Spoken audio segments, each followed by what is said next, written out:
पाकिस्तानचे माजी पंतप्रधान इम्रान खान यांचा जेलमध्ये मृत्यू झाल्याचा दावा पाकिस्तानातील पत्रकार वजाहत खान यांनी केलाय।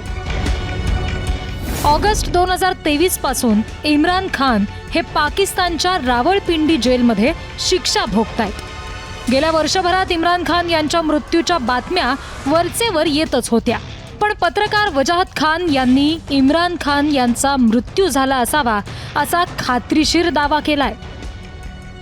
वजाहत खान यांच्या मते ज्या अर्थी इम्रानला कुणालाच भेटू दिलं जात नाही, त्या अर्थी इम्रान खान जिवंत नसावेत असं त्यांना वाटतंय।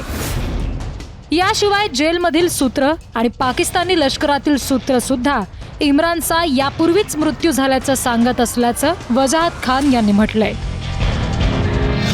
पंतप्रधान पदावरून पायउतार झाल्यानंतर इम्रान खान यांच्यावर वेगवेगळे आरोप झाले।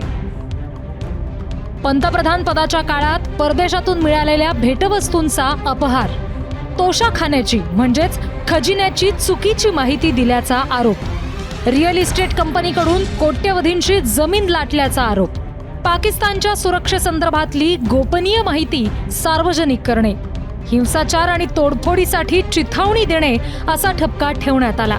पहिल्यांदा 9 मे 2023 रोजी इम्रान खान यांना अटक, दुसऱ्यांदा 5 ऑगस्ट 2023 रोजी अटक आणि तेव्हापासून ते जेलमध्येच होते। इम्रान खान यांच्या जीविताबाबत जी माहिती आहे ती लपवण्याचा प्रयत्न होतोय। दरम्यानच्या काळात इम्रान खान यांचा एकही व्हिडिओ किंवा ऑडिओ सुद्धा समोर आला नाही।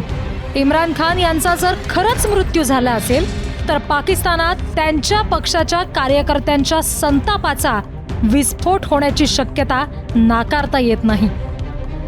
ब्युरो रिपोर्ट, जय महाराष्ट्र।